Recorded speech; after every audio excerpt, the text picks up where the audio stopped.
చోడవరం అని ఒక గ్రామం ఉంది. ఆ గ్రామంలో ఒక దయ్యం, వాడి పేరు మోజో. ప్రతిరోజు రాత్రి ఊరిలో తన బైక్తో చాలా ప్రశాంతంగా తిరుగుతూ ఉండేవాడు.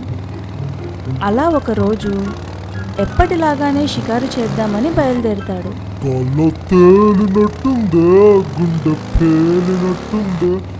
ఇంతలో ఆ బైక్లో పెట్రోల్ అయిపోయి రోడ్డు మధ్యలో ఆగిపోతుంది. మోజో దయ్యంకి ఏం చేయాలో అర్థం కాదు. ఇంతలో కొంచెం దూరంలో ఒక బైక్ కనిపిస్తుంది. ఆ బండిని చూసి మోజోకి ఒక ఐడియా వస్తుంది. వెంటనే ఒక ఖాళీ సీసా ఇంకా పైప్ పట్టుకొని వెళ్ళి ఆ బండిలోని పెట్రోల్ అంతా దొంగతనంగా తీసి తన బండిలో వేసుకొని ఉల్లాసంగా పాటలు పాడుకుంటూ వెళ్ళిపోతాడు. ఈ విధంగా కొన్ని రోజులు గడుస్తాయి.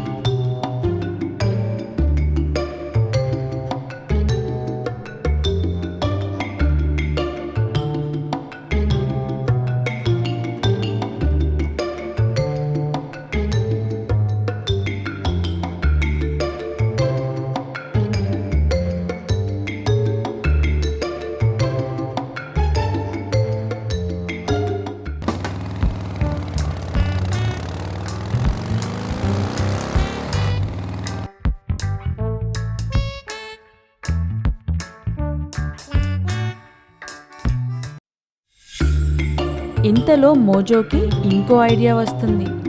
వెంటనే బయటికి వెళ్ళి ఈసారి కేవలం బైక్లో నుంచే కాకుండా కార్లో పెట్రోల్ కూడా దొంగతనం చేయడం మొదలు పెడతాడు.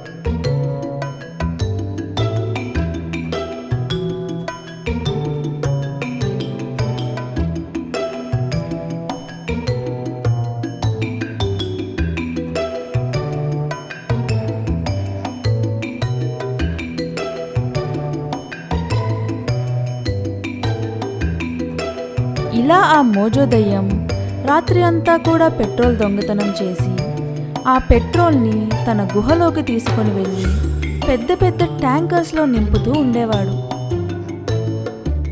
ఆ ఊరి ప్రజల బండుల్లో నుంచి పెట్రోల్ మాయమైపోవడం చూసి అసలు పెట్రోల్ ఎలా మాయమవుతుందా అని అర్థం కాక ప్రజలు అంతా కంగారు పడుతూ ఉండేవారు. ఏం జరిగిందో తెలుసుకోవడానికి ఊరి ప్రజలు అంతా కలిసి ఆ ఊరి మెకానిక్ దగ్గరికి వెళ్తారు. ఏంటి గిరి, మన ఊర్లో ఎవరి బండ్లు కూడా మైలేజ్ ఇవ్వడం లేదు. మేమందరం రిపేర్కి నీ దగ్గరికే కదా బండ్లు తీసుకుని వస్తున్నాం.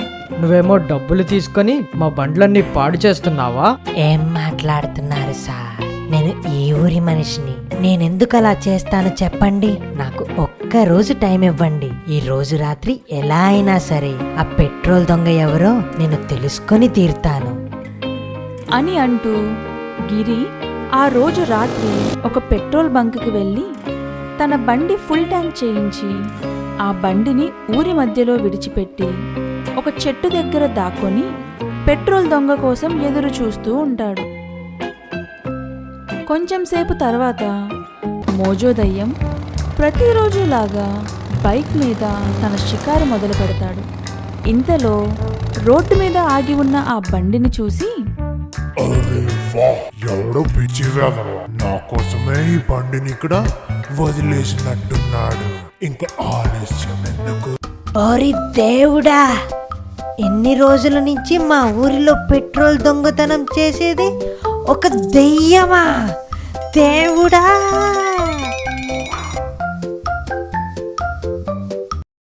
గాల్లో తేలినట్టుందే, గుండె పేలినట్టుందే, తేనె పట్టు మీద రాయి పెట్టి గుట్టినట్టుందే